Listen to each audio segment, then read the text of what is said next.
कहानी की शुरुआत में हम एक बड़े से महल के अंदर एक प्रिंस को देखते हैं जिसे अपनी दौलत और खूबसूरती पर काफी घमंड था और वो हमेशा दूसरे लोगों को नीच नजरों से देखा करता था। ये प्रिंस इतना ज्यादा बिगड़ा हुआ था कि वो अपने महल के अंदर सिर्फ खूबसूरत लड़कियों को अंदर आने की इजाजत देता था। और एक रात जब प्रिंस पार्टी के दौरान महल के अंदर खूबसूरत लड़कियों के साथ डांस कर रहा होता है, तभी बाहर तेज तूफान आ जाता है। अब उस तूफान में होने वाली बारिश से बचने के लिए एक गरीब बूढ़ी औरत इस महल के अंदर आ जाती है और वो बूढ़ी औरत शहजादे को एक गुलाब का फूल देती है। लेकिन प्रिंस उस बूढ़ी औरत के बदसूरत चेहरे को देखते हुए उस गुलाब के फूल को जमीन पर गिरा देता है और उस गरीब बूढ़ी औरत के चेहरे का मजाक उड़ाते हुए हंसने लगता है। वो बूढ़ी औरत प्रिंस को काफी समझाने लगती है कि खूबसूरती कभी भी इंसान के चेहरे पर नहीं बल्कि उसके दिल में होती है। लेकिन प्रिंस उसकी बातों पर ध्यान नहीं देता और लोगों के सामने उस बूढ़ी औरत को बुरा भला कहने लगता है। यह देखकर वो बूढ़ी औरत समझ जाती है कि प्रिंस के दिल में रहम नाम की कोई चीज नहीं है। इसलिए वो बूढ़ी औरत अचानक अपना रूप बदल लेती है और एक खूबसूरत लेडी में बदल जाती है। दरअसल वो बूढ़ी औरत एक जादूगरनी थी जो एक बूढ़ी औरत का रूप लेकर प्रिंस के पास आई ताकि वो प्रिंस के दिल के बारे में जान सके। और वो समझ गई कि प्रिंस के दिल में गरीब लोगों के लिए प्यार बिल्कुल भी नहीं है। अब जाकर प्रिंस की अक्ल ठिकाने आ जाती है और वो घुटनों पर आकर उस जादूगरनी से कहता है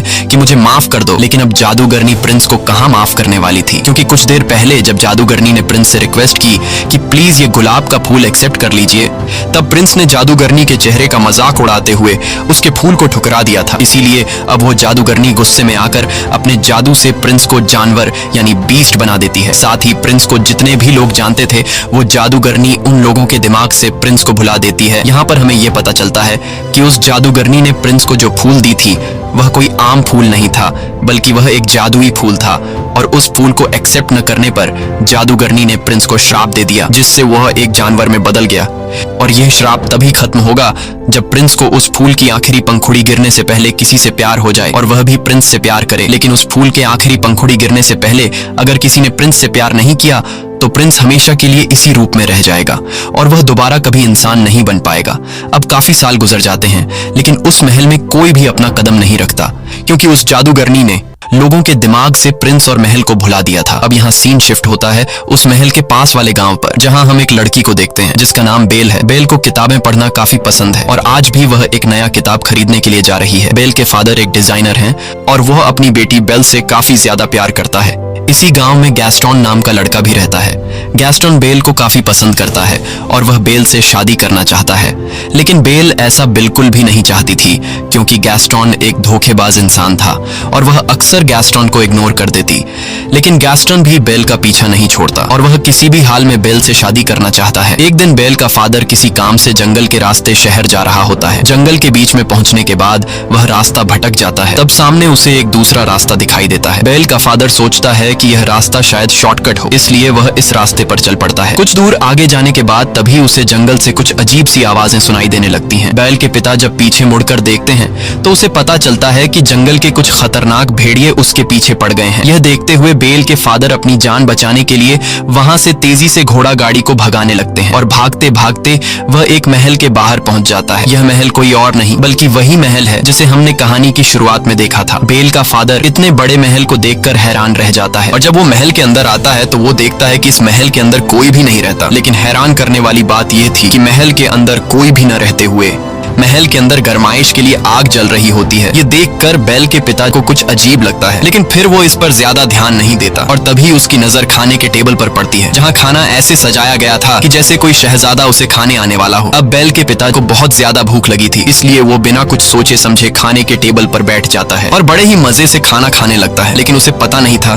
कि कुछ देर बाद उसके साथ कुछ ऐसा होने वाला है जिससे उसका होश उड़ने वाला था। और जब बेल का पिता मजे से खाना खा रहा होता है तभी अचानक टेबल पर रखा कप बेल के पिता के करीब आता है और हैरान करने वाली बात यह थी कि वह बेल के पिता से बातें करने लगता है। ये देखकर बेल के पिता बहुत ज्यादा घबरा जाते हैं और वहां से भागने लगते हैं। अब यहाँ पर सवाल यह उठता है कि वह कप आखिर कैसे बोल रहा था।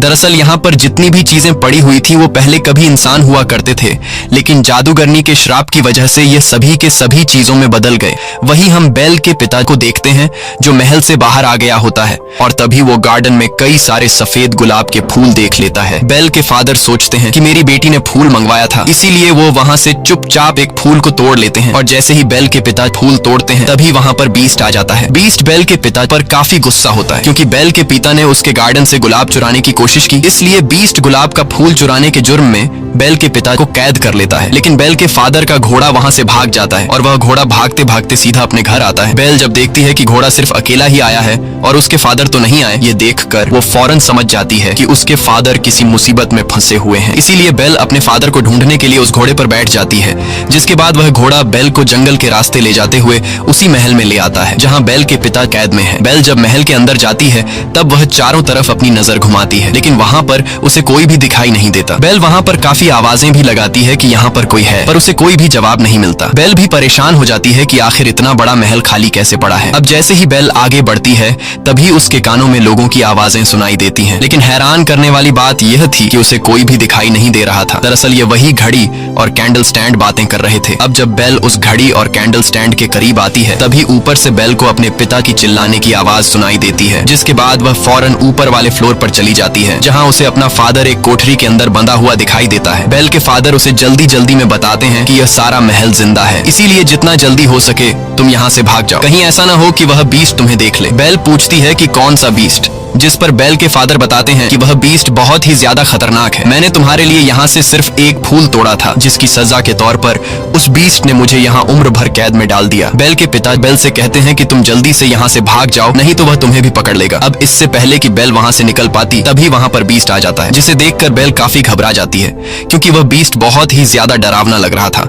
लेकिन बेल अपने डर पर काबू रखते हुए बीस्ट को ऐसा दिखाती है कि जैसे वह बीस्ट से बिल्कुल भी नहीं डर रही। बेल कहती है कि मैं अपने फादर से मिलना चाहती हूँ, लेकिन बीस्ट बेल को अपने फादर से मिलने से मना कर देता है। तब बेल बीस्ट से कहती है कि तुम कितने जालिम इंसान हो जो एक गुलाब का फूल तोड़ने की वजह से तुमने मेरे फादर को उम्र भर की कैद की सजा सुना दी। मेरे फादर ने सिर्फ एक फूल ही तो तोड़ा है और ऐसा करने के लिए मैंने ही उनसे कहा था, इसलिए तुम्हें मुझे कैद करना चाहिए। लेकिन बीस्ट बेल की बात मानने से इनकार कर देता है और कहता है कि मैं तुम्हें तुम्हारे फादर से मिलने के लिए कुछ देर तक दरवाजा खोल रहा हूँ, इसलिए तुम्हें अपने फादर से आखिरी बार जो भी कहना है कह दो, क्योंकि अगर यह दरवाजा एक बार खुल गया और बंद हो गया तो दोबारा कभी भी नहीं खुलेगा।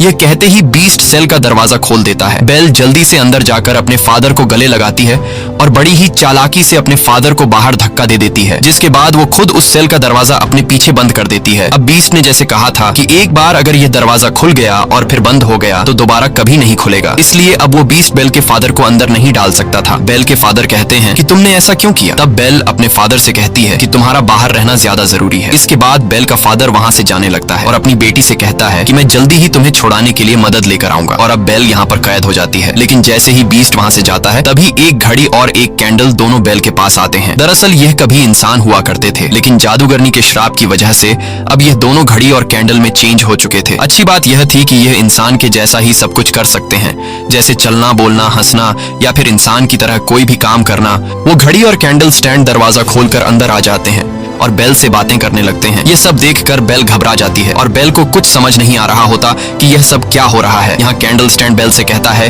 कि घबराओ मत और हमारे पीछे आओ। बेल अब किसी तरह हिम्मत जुटाकर उनके पीछे जाती है और वो दोनों बेल को एक लग्जूरियस रूम के अंदर ले आते हैं और बेल से कहते हैं कि तुम यहाँ रह सकती हो। लेकिन जब इस बात की खबर बीस्ट को लगती है तब उसे काफी गुस्सा आता है, इसीलिए वह घड़ी और कैंडल स्टैंड को काफी डांटने लगता है। लेकिन वो दोनों कहते हैं कि शायद यही लड़की है जो हमें उस श्राप से आजाद करवाएगी, इसलिए वो कैंडल स्टैंड और घड़ी बीस्ट से कहते हैं कि तुम्हें उस लड़की के करीब जाकर उसे इम्प्रेस करना चाहिए। वो बीस्ट से कहते हैं कि जाओ और इस लड़की से बातें करो, उसे खाने के लिए इन्वाइट करो और उसे अपने प्यार के जाल में फंसा लो। ये सब सुनकर बीस्ट गुस्सा हो जाता है और कहता है कि क्या तुम दोनों पागल हो चुके हो? मैं इतना गिर चुका हूँ कि अब मैं एक चोर की बेटी को खाने के लिए इन्वाइट करूं और उसके साथ बैठकर खाना खाऊंगा। बीस्ट कहता है कि ऐसा कभी भी नहीं हो सकता। लेकिन जब सारे लोग उसे कहते हैं कि तुम्हें इस लड़की को खाने पर इनवाइट करना होगा तब वह मान जाता है, क्योंकि इस महल के अंदर जितने भी लोग कैंडल, चेयर, घड़ी और चीजें बने हैं उसका जिम्मेदार सिर्फ और सिर्फ बीस्ट है। क्योंकि अगर वह उस दिन उस बूढ़ी औरत से वह फूल खुशी खुशी ले लेता तो आज इन लोगों की हालत इस तरह नहीं होती।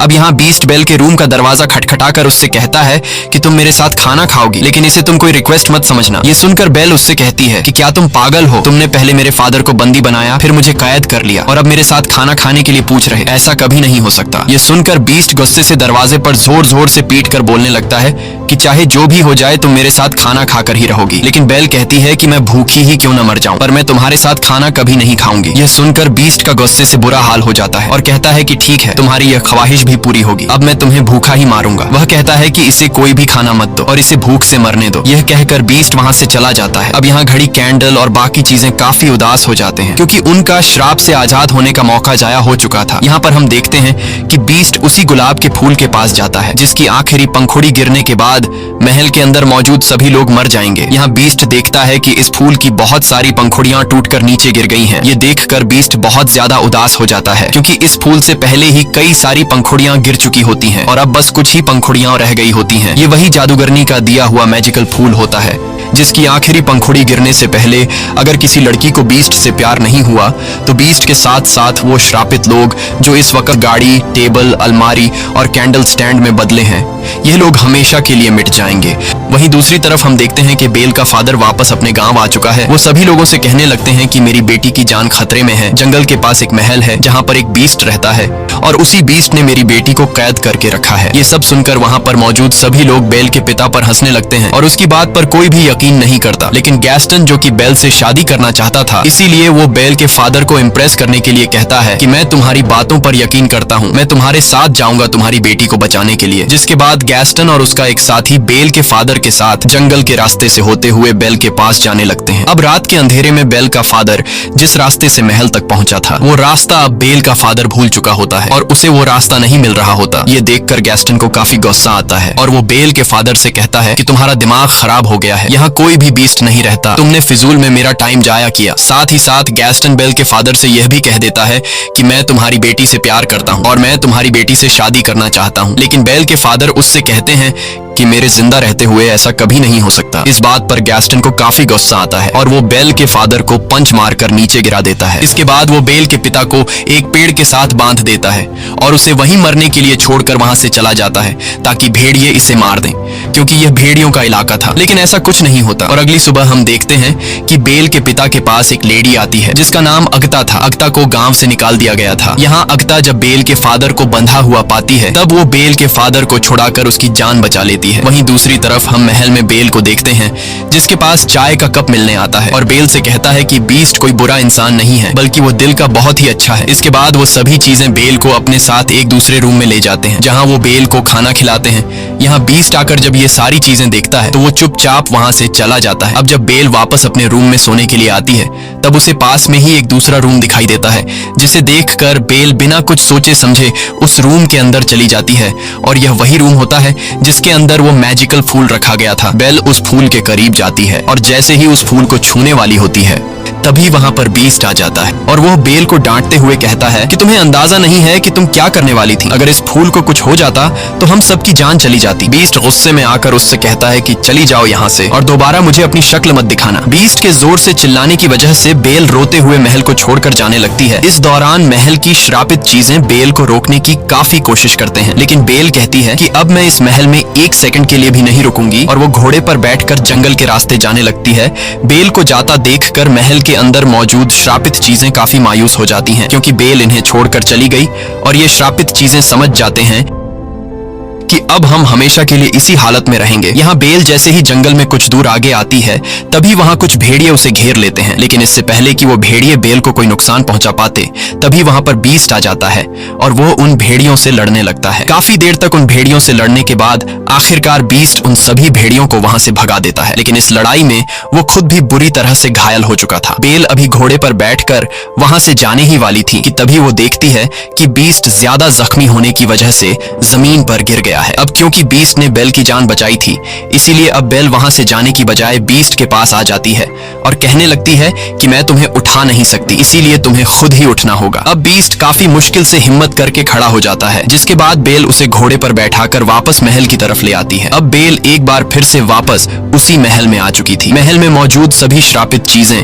बेल को दोबारा से देखकर काफी खुश हो जाती हैं, क्योंकि वो सभी चाहते थे कि बेल यही हमारे साथ रहे और बेल और बीस्ट को एक दूसरे से प्यार हो जाए, जिसकी वजह से श्राप का असर खत्म हो जाएगा और सब कुछ पहले की तरह वापस नॉर्मल हो जाएगा। यहाँ वो चीजें बेल को अपनी पूरी स्टोरी बता देते हैं कि उस फूल की आखिरी पंखुड़ी गिरने के बाद हम सभी मारे जाएंगे, लेकिन ये चीजें बेल को पूरी बात नहीं बताते कि उस फूल की आखिरी पंखुड़ी गिरने से पहले तुम दोनों को एक दूसरे दूसरे से प्यार हो जाना चाहिए, क्योंकि अगर ये चीजें बेल को पूरी सच्चाई बता देते तो बेल समझ जाती कि ये लोग मुझे जबरदस्ती बीस्ट के प्यार में धकेलना चाह रहे हैं। और ये सब पता चलने के बाद बेल को बीस्ट से असली वाला प्यार कभी नहीं हो पाएगा। यहाँ हम देखते हैं कि बेल बीस्ट के पास जाती है और वह बीस्ट के जख्मों पर मरहम पट्टी करने लगती है। साथ ही वो बीस्ट के जख्मों पर मरहम लगाते हुए बीस्ट को कुछ शेर सुनाती है, क्योंकि बेल को शेर और शायरी और बुक्स पढ़ने में काफी इंटरेस्ट था। लेकिन जब बेल शेर पढ़ती है तब बीस्ट उस शेर के आगे का हिस्सा खुद कंप्लीट कर देता है। यह देखकर बेल काफी हैरान हो जाती है और बीस्ट से पूछती है कि क्या तुम भी पोएट्री पढ़ते रहते हो? तब बीस्ट कहता है कि मैं लव स्टोरी, प्यार, मोहब्बत, इन सब के बारे में पोएट्री नहीं पढ़ता, लेकिन मैंने बहुत तालीम हासिल की है। ये सुनकर बेल समझ जाती है कि बीस्ट काफी पढ़ा लिखा है,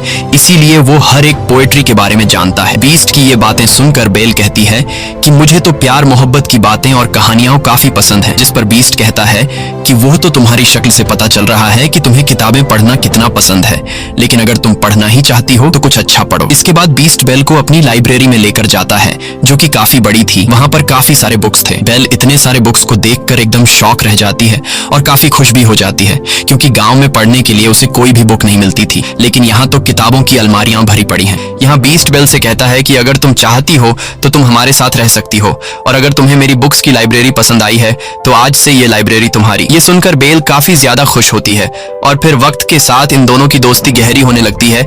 ये दोनों एक दूसरे के साथ टाइम स्पेंड करने लगते हैं और एक साथ खाना खाने लगते हैं। अब इन दोनों को एक साथ रहना काफी अच्छा लग रहा था। यहाँ बीस्ट बेल को खुश रखने के लिए गाना गाकर सुनाता है, जिसे सुनकर बेल को काफी अच्छा लगता है। यहाँ घर की श्रापित चीजें इन दोनों को एक साथ देखकर काफी खुश होते हैं और समझ जाते हैं कि यह दोनों अब एक दूसरे को पसंद करने लगे हैं। एक दिन कैंडल स्टैंड बीस्ट से कहने लगता है कि तुम्हें अब बेल से अपने प्यार का इजहार कर देना चाहिए, क्योंकि वो भी तुम्हें पसंद करने लगी है। लेकिन बीस्ट कहता है कि वो कभी भी मुझसे प्यार नहीं करेगी, क्योंकि मैं एक जानवर हूँ। लेकिन कैंडल स्टैंड बीस्ट से कहता है कि ऐसा कुछ भी नहीं है, तुम एक बार ट्राई तो करो। यहाँ बीस्ट के सारे साथी यानी वो सारी चीजें बीस्ट से बेल को आई लव यू बोलने के लिए बार बार कहते हैं। जब बीस्ट बेल से अपने प्यार का इजहार करने के लिए रेडी हो जाता है तब ये श्रापित चीजें पहले बीस्ट को तैयार करते हैं और बीस्ट से एक सुंदर प्रिंस बना लेते हैं। वहीं दूसरी तरफ ये लोग बेल को भी एक रानी की तरह तैयार कर लेते हैं। बेल को डांस करना काफी पसंद था, इसीलिए वो दोनों डांस करने लगते हैं। वहीं दूसरी तरफ हम देखते हैं कि बेल के फादर वापस अपने गांव में आ चुके थे। वो सभी को बताते हैं कि गैस्टन ने मुझे जंगल में बांध कर छोड़ दिया था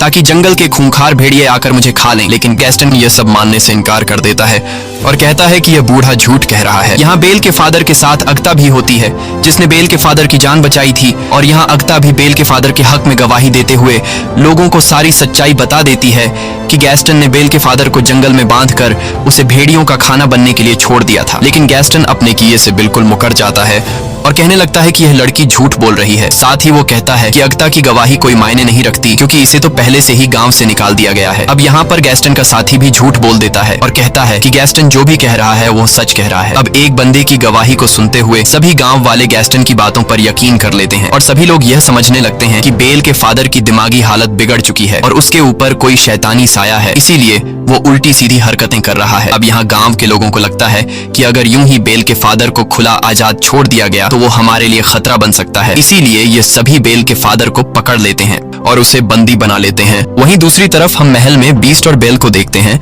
जहां ये दोनों डांस कर रहे होते हैं और बीस्ट काफी साल बाद डांस कर रहा था। यहाँ बीस्ट बेल से कहता है कि मैं इन फीलिंग्स को काफी अच्छा महसूस कर रहा हूँ, क्योंकि मैं इस एहसास को जैसे भूल ही गया था। बेल कहती है कि मुझे भी डांस करना काफी पसंद है और मुझे मेरे फादर ने डांस करना सिखाया। ये सुनकर बीस्ट बेल से पूछने लगता है कि क्या तुम अपने फादर को मिस करती हो? तब बेल कहती है हाँ, मुझे अपने फादर की बहुत याद आ रही है। ये सुनकर बीस्ट को बेल पर तरस आता है और वह बेल को एक आईना दिखाते हुए कहता है कि इस आईने की मदद से तुम हर उस इंसान को देख सकते हो जिसे तुम देखना चाहती हो। बेल उस आईने को लेकर जब अपने फादर को याद करती है तब उसे आईने में अपना फादर दिखाई देता है और वो देखती है कि गांव वालों ने उसके फादर को बंदी बनाया हुआ है। यह देखकर बेल काफी परेशान हो जाती है, जिस पर बीस्ट कहता है कि तुम्हें अपने फादर के पास जाना चाहिए, क्योंकि इस वक्त तुम्हारे फादर को तुम्हारी जरूरत है। साथ ही बीस्ट बेल को वो जादुई आईना भी देता है और कहता है कि जब तुम्हें मेरी याद आए तब तुम मेरी इस बदसूरत शक्ल को इस आईने में देख लेना। जिसके बाद बेल अपने फादर को बचाने के लिए फौरन वहां से चल देती है। और अब बेल के जाने के बाद बीस्ट महल जंगल में अकेला रह गया था। बीस्ट बेल को काफी मिस करने लगा था क्योंकि अब उसे बेल से प्यार हो गया था, और अब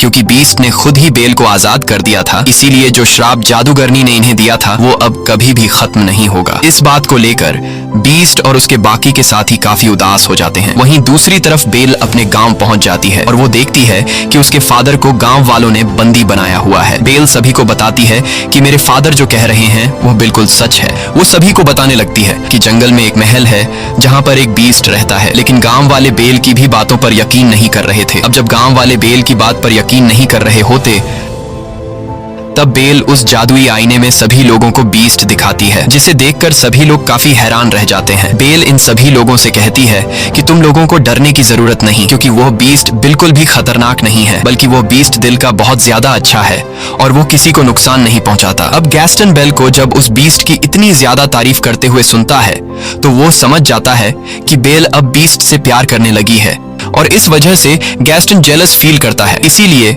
वो सभी गांव वालों को भड़काने की कोशिश करता है कि उस बीस्ट ने बेल पर ब्लैक मैजिक कर दिया है, जिस वजह से वो भी अपने फादर की तरह बातें करने लगी है। इसके बाद गैस्टन गांव वालों से कहता है कि बेल पर ब्लैक मैजिक होने की वजह से वो हमें नुकसान पहुंचा सकती है, इसीलिए बेल को भी उसके फादर के साथ बांध दो। जिसके बाद गांव के लोग बेल को उसके फादर के साथ बांध देते हैं। यहाँ गैस्टन गांव के सभी लोगों को उकसाता है कि हम सभी को मिलकर उस महल में जाना चाहिए और उस बीस्ट को जान से मार डालेंगे। अगर वो नहीं मरा तो वो हमारे गांव आकर हम सभी को मार डालेगा। यहाँ गांव वाले उसकी बातों में आ जाते हैं और पूरा गांव बीस्ट को मारने के लिए महल की तरफ चल पड़ता है। दरअसल गैस्टन बीस्ट को मारने के लिए गांव वालों को इसलिए उकसाता है क्योंकि वह बीस्ट को मारकर उसके महल पर कब्जा करना चाहता था और खुद को उस महल का प्रिंस बनाना चाहता था। यहाँ हम देखते हैं कि बेल भी किसी तरह करके खुद को छुड़ा लेती है और वह भी महल की तरफ निकल पड़ती है। वहीं गांव के लोग बीस्ट को मारने के लिए महल तक पहुंच जाते हैं और जैसे ही यह लोग महल के अंदर दाखिल होते हैं तब बीस्ट के सारे साथी यानी गाड़ी,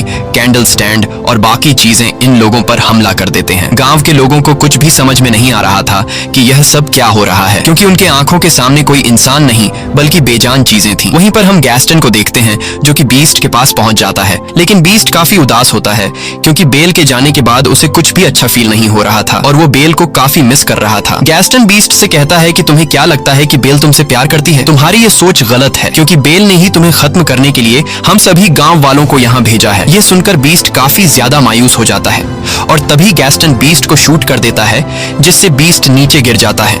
लेकिन नीचे गिरने से पहले बीस्ट टेरेस की एक लकड़ी को पकड़ लेता है। अब इससे पहले कि गैस्टन बीस्ट को मारने के लिए दूसरी गोली चला पाता, तभी वहां पर बेल आ जाती है और बेल गैस्टन का हाथ पकड़ लेती है ताकि वो बीस्ट को गोली ना मार सके। लेकिन इस हाथापाई में गैस्टन का पांव फिसल जाता है, जिससे वो नीचे गिर जाता है और उसके हाथ से बंदूक भी छूटकर नीचे गिर जाती है। अब बीस्ट भी ऊपर आने की कोशिश करता है और तभी बेल उसे आवाज देती है। बेल बीस्ट से माफी मांगते हुए कहती है कि मैंने गांव वालों को रोकने की बहुत कोशिश की, लेकिन वो नहीं रुके। बेल की यह बातें सुनकर बीस्ट काफी खुश हो जाता है और वो समझ जाता है कि गैस्टन ने मुझसे झूठ कहा था। बेल ने मुझे मारने के लिए गांव वालों को यहाँ नहीं भेजा था। अब बेल को देखकर बीस्ट के अंदर एक हिम्मत आ जाती है और वो गैस्टन का मुकाबला करने के लिए तैयार हो जाता है। जिसके बाद वो गैस्टन के पास जाकर उसे गर्दन से पकड़कर ऊपर उठा लेता है और उसे महल की ऊंची दीवार से नीचे फेंकने वाला होता है। तब गैस्टन बीस्ट से काफी रिक्वेस्ट करने लगता है कि प्लीज ऐसा मत करो और मुझे छोड़ दो। बीस्ट जो अब एक अच्छे दिल का मालिक बन गया होता है, इसीलिए वो गैस्टन पर रहम खाकर उसे छोड़ देता है और उससे कहता है कि चले जाओ यहाँ से। गैस्टन दौड़ते हुए वहाँ से चला जाता है, जिसके बाद बीस्ट बेल के पास आ जाता है। अब मौके का फायदा उठाकर गैस्टन पीछे की तरफ से बीस्ट पर 2 गोलियां चला देता है, जिससे बीस्ट नीचे गिर जाता है। लेकिन तभी हम देखते हैं कि गैस्टन जिस जगह पर खड़ा हुआ था वह जगह टूट जाती है और गैस्टन भी नीचे गिर जाता है। अब काफी ऊंची जगह से गिरने की वजह से गैस्टन की वहीं पर मौत हो जाती है। यहाँ बेल दौड़ते हुए बीस्ट के पास आती है और उसे बचाने की कोशिश करती है, लेकिन अब बीस्ट की हालत काफी खराब हो चुकी थी क्योंकि अब वो काफी इंजर्ड हो चुका था और वो अपनी आखिरी सांसें ले रहा होता है। तब बेल बीस्ट से कहने लगती है कि अब मैं तुम्हें कभी भी छोड़कर नहीं जाऊंगी, लेकिन बीस्ट कहता है कि अब मेरा जाने का वक्त आ चुका है। ये सुनकर बेल कहती है कि ऐसा कुछ नहीं होगा, सब कुछ नॉर्मल हो जाएगा। और तभी हम देखते हैं कि उस गुलाब के फूल की आखिरी पंखुड़ी भी नीचे गिर जाती है। जैसे ही पंखुड़ी नीचे गिरती है, बीस्ट बिल्कुल खामोश हो जाता है और पैलेस के अंदर जो चीजें थीं अब वो सभी की सभी बेजान हो जाती हैं। बीस्ट को मरता हुआ देखकर बेल को काफी दुख होता है और वो रोने लगती है। यहाँ बेल बीस्ट से अपने प्यार का इजहार कर देती है और वो बीस्ट से कहती है कि मैं तुमसे बहुत प्यार करती हूँ। ये कहकर बेल बीस्ट को किस कर लेती लगती है और तभी वहाँ पर अगता भी आ जाती है। अगता वो लेडी है जिसे गांव से निकाल दिया गया था। और यहाँ आता है कहानी में सबसे बड़ा ट्विस्ट, क्योंकि हमें पता चलता है कि अगता कोई आम लेडी नहीं बल्कि वही जादूगरनी है जिसने बीस्ट को श्राप दिया था। यहाँ वो देखती है कि बीस्ट को किसी से प्यार हो गया है और वो लड़की भी अब बीस्ट से प्यार करती है, यानी कि अब वो श्राप खत्म हो चुका था। और तभी हम देखते हैं कि बीस्ट के चारों तरफ रोशनी चमकने लगती है, जिससे बीस्ट अब एक खूबसूरत प्रिंस में बदल जाता है। ये देखकर बेल काफी खुश हो जाती है और ये दोनों एक दूसरे को गले लगाते हैं। वहीं महल के अंदर जितनी भी श्रापित चीजें थीं, अब वो सभी इंसान बनना शुरू हो जाते हैं और अपने असली रूप में आ जाते हैं। सभी लोग काफी खुश होते हैं। बेल और बीस्ट सभी लोगों के बीच में डांस कर रहे होते हैं और इसी के साथ यह कहानी खत्म हो जाती है। अगर आपको यह वीडियो अच्छी लगी हो तो हमारे चैनल को सब्सक्राइब और वीडियो को लाइक जरूर कीजिएगा।